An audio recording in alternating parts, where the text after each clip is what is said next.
Bonjour, ça fait super longtemps que je dois faire cette vidéo. En gros, si vous voulez, de base, début 2026, j'avais prévu de vous faire une vidéo pour vous dire ouais, mes attentes en 2026, qu'est-ce que je vais faire de ma vie en 2026, ce que j'espère que 2026 sera. Sauf qu'en fait, depuis, il s'est passé pas mal de choses et j'ai pas vraiment eu le temps de vous faire des vidéos pour vous dire mes attentes, puisque 2026 a déjà commencé et que beaucoup de choses ont changé entre le début 2026 et maintenant. Du coup, je vais plutôt vous faire une vidéo pour vous dire un peu quelles sont mes inquiétudes maintenant et mes plans pour l'avenir, tout simplement. Sachant que j'aimerais reprendre les vidéos, voilà, comme avant, essayer de vous en reposter même plus souvent, tester les nouveaux formats et tout. Mais j'avais eu un peu de mal, voilà, à me motiver à faire des vidéos, sachant qu'il y a très peu de gens qui les regardent. Oh, mes cheveux, toujours complicado, hein. Bref. Et j'aimerais repartir dans cette optique d'un peu vous montrer ma vie, de vous emmener avec moi dans mon évolution, sachant que du coup que là, pas mal de choses ont changé. Je ne suis pas forcément la personne la plus appréciée du monde. Alors ne vous inquiétez pas, ce n'est pas non plus à un point excessif pour l'instant, mais je me suis fait pas mal d'ennemis, on va dire. Mais bref, je vais vous raconter tout ça et on se retrouve tout de suite. Bisous. Bon du coup là, gros retour en arrière, on est tout début 2025 à la création du vidéo club.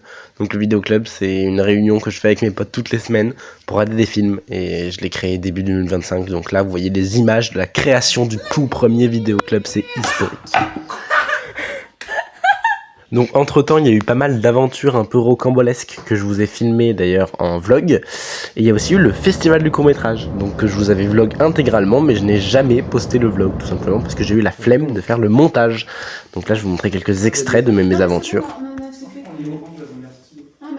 J'adore. Fais gaffe où tu marches par contre. Ouais. Du coup. Il y a un paquet de Pringles. Regardez-moi ce grand moment de choupignerie. Mais je meurs là de choupignoterie. Les gens, je viens de rentrer dans la maison et je viens de voir en fait à quoi je ressemblais depuis tout à l'heure. Genre, je viens de voir que je ressemblais à ça. Bon, si tu vas pas te doucher maintenant, je vais me laver les cheveux. Genre, je ressemble à ça. Mais non, regarde, faut que tu m'aides à prendre une drap. Mais tu peux aller tout seul, t'es grand. Non, Mais si. mais c'est chiant. Mais non.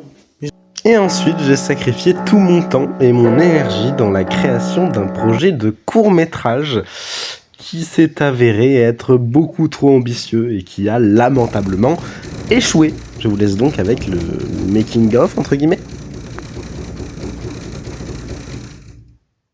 Faire.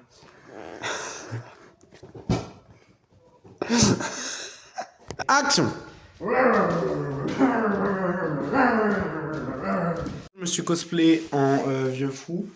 Voilà, avec les chaussons roses. Regardez, attendez, ouch, chaussons roses. Voilà, magnifique. Hein, c'est absolument incroyable. Les rôles que je me donne à moi-même à chaque fois, c'est le personnage le plus gênant du film. Et suite à cet échec en tant que réalisateur, j'ai été acteur dans des projets pour des potes. Voilà, donc vous avez quelques images qui défilent en fond. Manger. A dû ne plaît plus. Il y a des M&M's, du coup je suis content. Dans les M&M's. Et on a...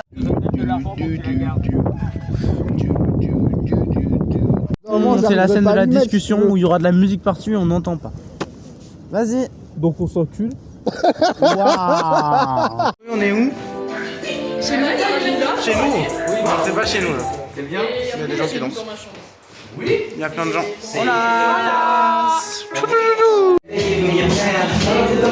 Donc ça fait toute première géocache. Genre c'est la première géocache de ma vie, c'est la première géocache de sa vie, c'est notre première géocache, on l'a trouvée. Et je suis très content de l'avoir trouvée. En plus elle est vraiment bien cachée, genre c'est ingénieux. C'est vraiment ingénieux. Vraiment. Et je suis trop content, genre le concept de géocache, je trouve ça trop intelligent et trop cool et trop fun en fait. Et ensuite, l'été est arrivé. Alors je vous passe les détails parce que j'ai carrément fait un vlog entier sur une partie de l'été. Mais ce fut assez fun. Pendant cet été, j'ai évidemment encore loupé un projet de court-métrage. Et ensuite est venu le mois de septembre avec son lot de manifestations et de répression très violentes de la part de la police. Donc je vous laisse quelques vidéos que j'ai pu capturer.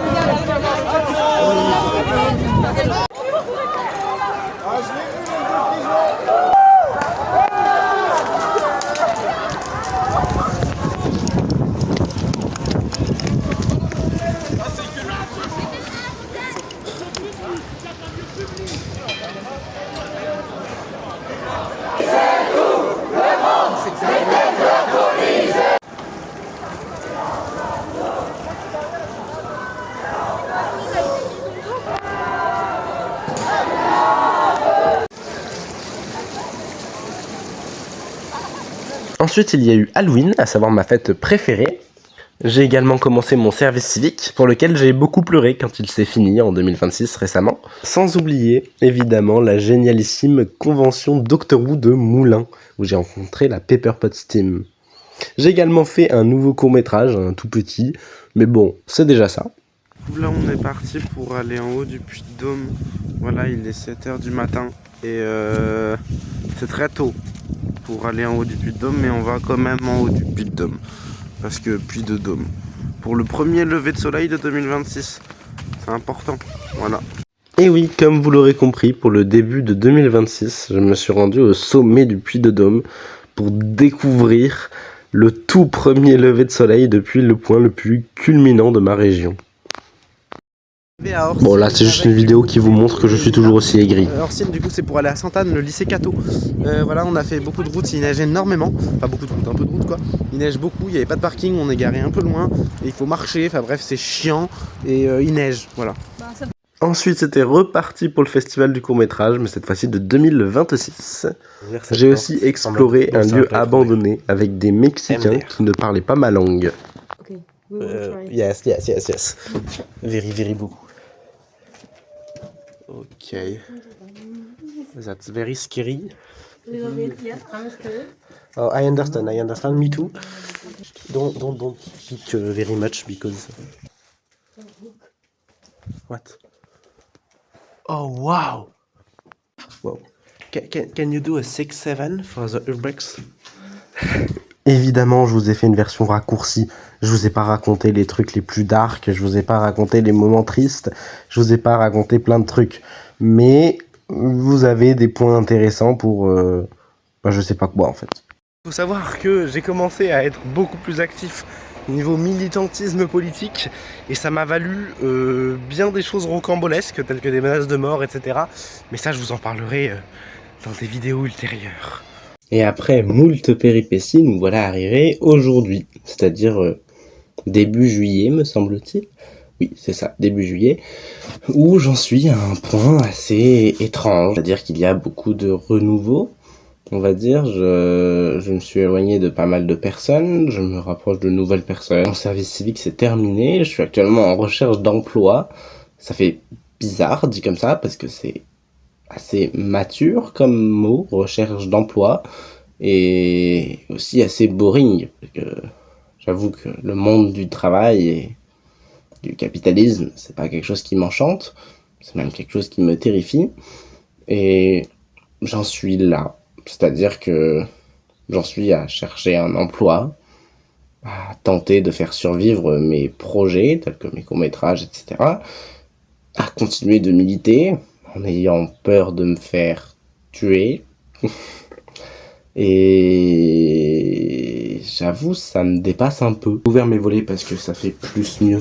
Ça, en fait, ça fait un contre-jour, donc c'est un peu chiant, mais en même temps, j'ai pas envie d'avoir les volets fermés, c'est aussi chiant.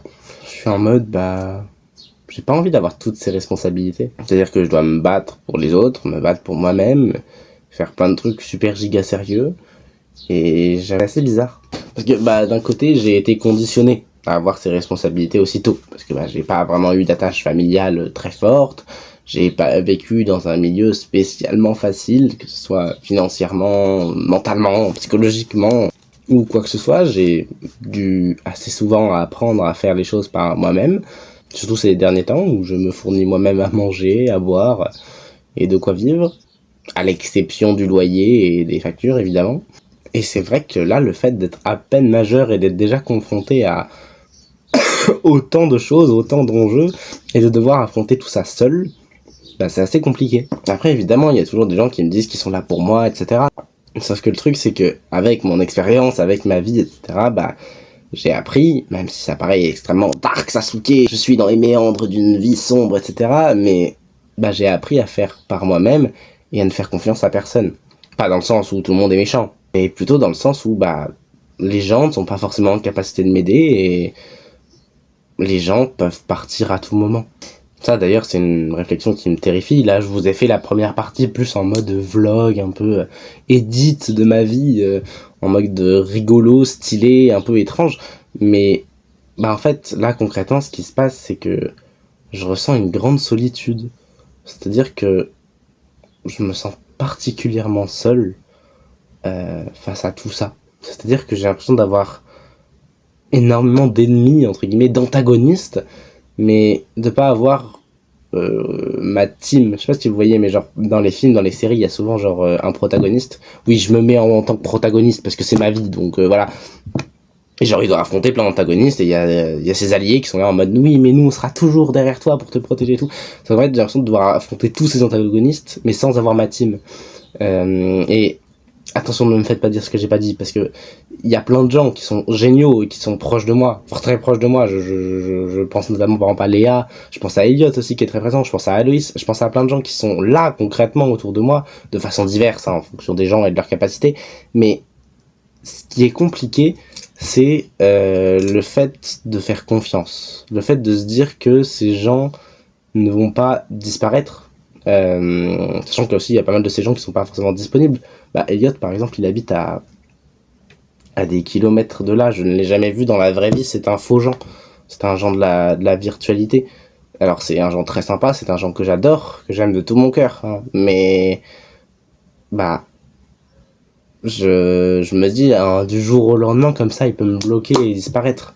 Léa, par exemple, donc, que je considère comme un être humain absolument fantastique. C'est-à-dire que quand je me questionne sur l'humanité, quand je me dis que l'être humain est horrible et que pourquoi se battre pour les humains alors que les humains sont monstrueux, bah, je pense à Léa. Et je me dis, elle existe. Genre, une personne comme ça qui a autant de bienveillance et qui n'a pas cet aspect vraiment malsain, vicieux et égoïste de l'être humain, bah, ça existe. Léa existe. Et c'est un paradoxe, parce que ça veut dire que des humains profondément bons existent. Et ça m'aide énormément. Sauf que le truc, c'est que bah, Léa, elle est très peu disponible dans la vraie vie. Alors, elle habite pas très loin, hein, mais c'est difficile de la voir régulièrement. Du coup, pareil, je me dis que du jour au lendemain, elle peut disparaître. Ensuite, il y a les gens que je vois plus régulièrement, physiquement, concrètement, dans la même pièce. Je pense notamment à Mathis Petit et à Aloïs, mais c'est assez difficile de ne pas se dire que ces gens vont pas disparaître, encore une fois. C'est-à-dire que ces gens ne vont pas, à un moment ou à un autre, faire comme tous les autres, c'est-à-dire commencer à me détester. Et peu à peu prendre des distances jusqu'à ne plus vouloir être en contact avec moi. Alors, je tiens à faire un disclaimer, je sais qu'à chaque fois je suis en mode oh là là, terrible terreur, je vis des choses difficiles, et du coup je me mets beaucoup en position de victime. Ce que je suis en train de dire, c'est pas que je suis quelqu'un de super cool, de super gentil et de super génial, et le destin s'effondre sur moi et les gens s'en vont. Je ne dis pas ça. Je sais évidemment que j'ai plein de défauts, surtout à l'époque, mais aujourd'hui encore j'ai des défauts. Je sais que dû à mes insécurités, ma peur de l'abandon, je me construis une sorte de coquille pour me protéger, pour éviter de trop m'attacher aux gens, et du coup, bah, je blesse des gens. Même si c'était pas ce que je veux faire, bah, c'est ce que je fais. Je sais aussi qu'à cause de mon anxiété extrêmement présente, bah, je partage cette anxiété avec les gens. Même si je ne le veux pas, en étant très anxieux, bah, ça stresse les gens.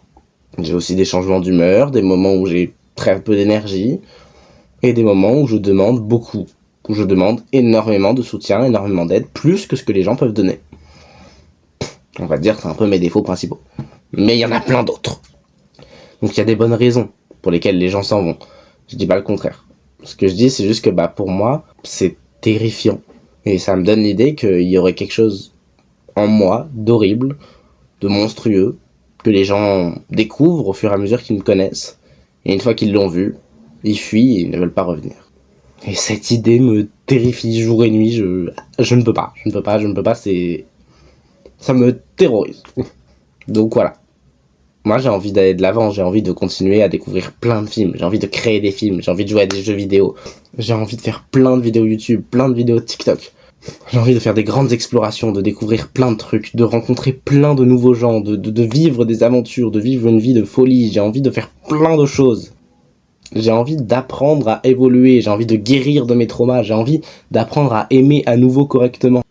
Et j'ai envie de construire l'équivalent de ce qu'on appelle une famille, dans le vocabulaire courant, mais des gens que je pourrais voir régulièrement, avec qui je me sentirais en sécurité, et qui se sentiraient en sécurité avec moi, et ne plus être seul, ne plus être dans cette solitude éternelle que je vis depuis toujours. Alors voilà, c'est donc ça mon projet 2026, ça va être de survivre à la solitude, de survivre à moi-même et de continuer de m'améliorer, de continuer de devenir quelqu'un de meilleur. Et j'ai décidé, enfin, je vais réessayer plutôt, parce que j'avais déjà décidé, de vous emmener avec moi dans ça, parce que déjà moi ça me permet de parler à quelqu'un, parce que bah, la psychologue ça coûte cher et c'est difficile à trouver, et les gens, bah j'ai pas envie de tous les déprimer, comme ça je fais des vidéos où je peux parler, et si les gens souhaitent m'écouter, bah ils ont le choix, ils peuvent me mettre en pause, ils peuvent me mettre en x2, ou ils peuvent ne pas m'écouter, et les gens qui sont là, bah je sais que c'est des gens qui ont envie d'être là. Si vous écoutez cette vidéo, c'est que vous avez envie de savoir ce que j'ai à dire. Ou alors que quelqu'un vous a forcé à la regarder. Mais je sais pas pourquoi quelqu'un s'amuserait à faire ça. C'est vraiment pas cool. Du coup, voilà. Moi, ça me fait du bien. Et ça permet aux gens, peut-être, d'apprendre des choses, de me suivre dans ces aventures rocambolesques. Et surtout, bah, de montrer un peu qui je suis. Parce que, bah, c'est vrai que dans la vraie vie, pour les gens qui me connaissent pour de vrai, bah, je suis pas aussi ouvert tout le temps. Alors, il y a des fois où je parle beaucoup de mes traumas et tout, mais c'est des fois très précises où on va me demander d'extirper ces traumas, ou alors dans des cas très graves, ou bref, dans des cas très précis. Mais je vais pas dévoiler tout mon background et tout mon lore comme ça à tous les gens que je rencontre. Et le fait que sur ma chaîne YouTube il y ait mon lore, bah ça me permet de me dire que je vais pas être l'antagoniste ou le personnage de série ou de film, vous savez, qui a un sombre passé et qui n'en parle à personne et tout, parce que je veux pas être ça. Je veux pas être ça, genre, je n'ai pas envie d'être ça. Alors attention, hein, j'adore Zuko, j'adore Jax, j'adore plein de personnages comme ça, mais j'ai pas envie de l'être. Du coup, bah, je l'expose ici et je vais faire en sorte de pouvoir guérir et aller de l'avant. Bref. J'espère que cette vidéo vous aura plu. Et j'espère que vous êtes intéressés par les prochaines vidéos. Et j'espère que les prochaines vidéos vous plairont. Parce que moi, j'ai très envie de les faire. Et j'avoue, ça me motiverait s'il y a des gens qui les regardent. Donc on verra. On se tient au courant. Et d'ici là, bisous.